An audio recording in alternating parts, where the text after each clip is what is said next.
morning, Hugh. We're off and rolling. We're ready. Good morning, Joe. Good morning, Philadelphia. You know what? Yeah, he is definitely itty. But cutting your cable cord is a lie, Joe. You know, remember back in the day when everybody was telling you to cut the cable and everything, and how everything was enticing by having your own streaming service? You could watch all the shows that you wanted to at your leisure. Now, all of a sudden, you can't even watch the shows. They got it on a staggered thing now. I was trying to watch Halo the other night. Got to watch that whenever they show it to me. And there are ads in the streaming service now. So cutting the cord was a lie, people. It was a straight-up lie. You might as well just keep your cord. You might as well just keep your cable service. It all swung back around here. And as it does in Philadelphia sports, it always swings back around. We have a take. We have a feeling. We go one way. We go too far the other way. And I think we've done it here. So a couple days ago, what do you know, Chris Sims had a take about Jalen Hurts, and it got everyone up in arms. Let's hear it again. Chris Sims, this was out of the Super Bowl in Las Vegas. Here's Chris Sims, his latest on Jalen Hurts. Jalen Hurts I respect a lot about Jalen Hurts, but I think Jalen Hurts is also like the most overrated player in football. All right, that's me. I know I'm wrong. I take a lot of crap about that comment, but he plays quarterback for a team that's an all-star team. Yeah. They have the best O-line in football. It's not even close, right? They got maybe the best duos at receiver in all of football, right? I just think if you put some other quarterbacks in Philly, you put Kyler Murray there, you'd go, damn, Kyler's amazing. Is he the MVP of football? And I think we lose sight of all of that a little bit. Again, it gets into the quarterback team thing where right now we're all about the quarterback. And, he'd be one of those guys that I certainly would go, hey, when Kyler's on his game, he is every bit in the class of Jalen Hurts, in my opinion. So I don't agree with everything Chris Sims said there. I don't agree that he's the most overrated player in football. He's not. I think that's a bit strong. But here's what I do think is the truth. That we overrated him. Us in Philadelphia. We went too far. Look, Jalen Hurts is a good player. Jalen Hurts is a good quarterback. I think Jalen Hurts could still be, and I still believe he will go down, as long as he stays healthy, is the greatest quarterback in Eagles history. He's on that path. But last year, I'm just going to give you, and this is, when I say us, I mean us as a fan base, okay? In the last year, on December 6th, our show, a poll, 61% believed he was still playing like a top 5 quarterback. That was on December the 6th. And last March, early in the run of our show, Hugh, 88% thought that Jalen Hurts was an elite NFL quarterback. I had him as the 3rd best quarterback in pro football heading into last year. I've got an updated list in front of me I wrote this morning. He's not the 3rd best quarterback in pro football. I believe we overrated Jalen Hurts. He's good. He's not great at this point. And last year, he was 20th in passer rating. He was 12th in QBR. He was not great. I think we got to a point where we were so excited because of his story, because of what he did in 2022, that we overrated the player he actually is. Hugh, I think we overrated Hurts, did we? I will say this. I acknowledge that Jalen Hurts' brand is taking a hit. But when I look at the list that I've made of the quarterbacks that are on the same trajectory as Jalen, they've all had a little bit of a lull in their career. And I just think that for Jalen, this is what it is. Jalen, it was with week 13, he was still in the MVP running in week 13. And for whatever reason, which we do not know, we do not have, solid, evidence that, anything happened, but there's something that happened. This team fell apart. But before that fall apart, even in week 13, Jalen was still in the running for the MVP voting. So I'm going to say I don't think he's a flash in the pan choke artist. I don't think he's overrated because he has ability for whatever reason.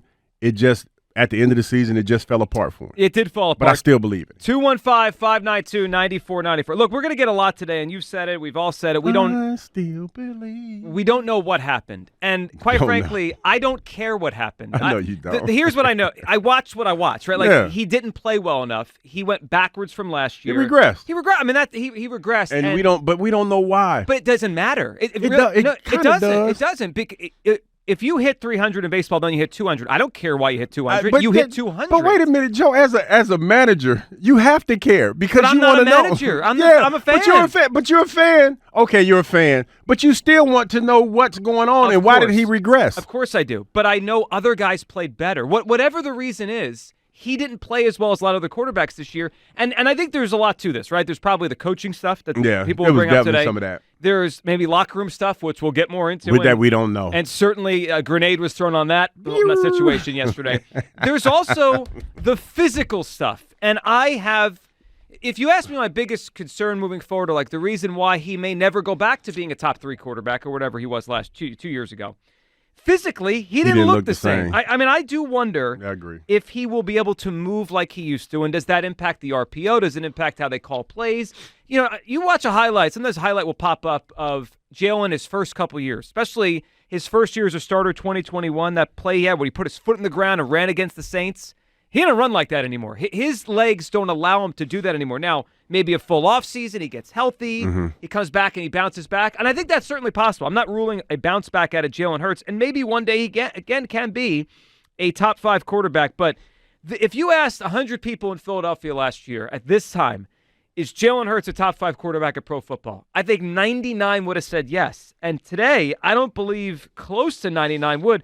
That's why I think we overrated him. We put him in a class that he might not actually be in. You know what's funny? And I respect every fan who probably feels the same way that you do today, strongly. But I don't look at it like that. I look at the body of work. Now, it's a small sampling size when you talk about Jalen Hurts, but I saw him at his highest and what he was. When you talk about the Super Bowl, you talk about this year and the way he was playing. Now, I will give you the fact that early on, it looked like he was hobbled way before, we found out he had an injury. He just didn't look right for whatever reason. But with that being said, I saw a quarterback grow in the pocket and be able to do things in the pocket that he didn't do last year. Now, again, granted, as the season progressed, it feels like they got a book out on Jalen. And they were able to slow him down to the point where he looked pedestrian. No question about that. But I also feel like part of the reason why that was because his offensive, his coaches weren't that good. They couldn't adapt to what they were seeing with him or going on with him, so it made him look mediocre. There's so much stuff that when I look at Jalen Hurts that I can't just say it was all on him. If you're asking me right now, does he still have the athletic ability to be a good quarterback? I think he does. Is he going to be the guy that ran the RPO and all the other stuff in the previous year that made him successful? I don't know if that's the case. Do I need him to be that guy? Not really, because I saw stuff from him last year when he wasn't able to do all that makes me believe that he can be a good, serviceable quarterback from the pocket. So that's why I believe that, he's not as bad as it's being made out to be. And like I said, every quarterback has had a year or a season where they look like they've regressed.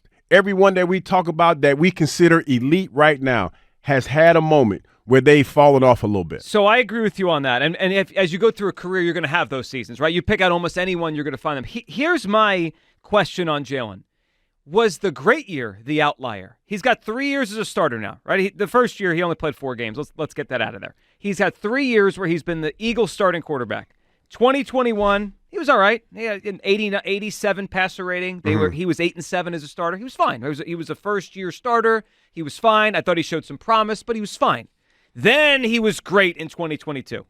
Then this past year, he goes back to being closer to fine than great. So the way you frame it, the way you see it is this was his step back year, and then we go back to maybe being great again. Yeah, hopefully. I hope that's it. But the 3 years, there's one great one, and there's 2 okay. Well, I put it like, and you see it the way you see it, Joe, but let me frame it in this way.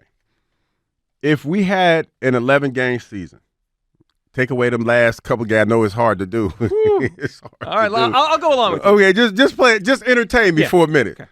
Would you say Jalen probably would have been higher in the MVP voting? Yes, I do. And that's what I see. Like, whatever happened, and we don't know, something happened where everything fell apart for this team, and he looked disinterested at the end of the year. He started making bonehead mistakes. I still can't get out of my head in Tampa when they had the reverse and he didn't block anybody. Well, and the safety after that. That right there, that leaves a sour taste in anybody's mouth. And I guess what I'm asking Eagle fans to do right now is get out of your feelings for like 2 seconds. Oh, I'm all in mine. Get out of your feelings for like 2 seconds and try to be objective in this and just look at the body of work and then answer the question. I know that's going to be hard to do because we're all passionate here and everybody only remembers what the last thing that they saw. But get out of your feelings just a little bit and try to be objective in this situation and look at his body of work from this year. That's why I feel like he can be better. So, but I look at the body of work. We just see it different. I see 2 pretty good years and 1 great one. So that tells me he's more pretty good than great. That's just been his career so far. I got to say one thing, though, Hugh, before we go to the phone lines. On your 11-game season, if that was the case, Patrick Mahomes and the Chiefs aren't very good, right? Because what were they through 11 games? Yeah, you're right. You're right. But I'm just saying, changes. everything. Like, listen, the game that we saw this morning, where they were talking about one of the best games of the season was Josh Allen and Jalen. And that was around, 11, 12 games in. And how they 2 different teams. They went in 2 different directions. No, they did. That was a great game Thanksgiving weekend. All right, 215-592-9494. Chris Sims says Jalen Hurts is the most overrated player in pro football. I do not agree with that. But that word overrated, forget Sims for a second, did we overrate Jalen Hurts? We had him as a fan base as a top 5 quarterback. He didn't perform that way this year. Did we overrate Jalen Hurts? 215-592-9494.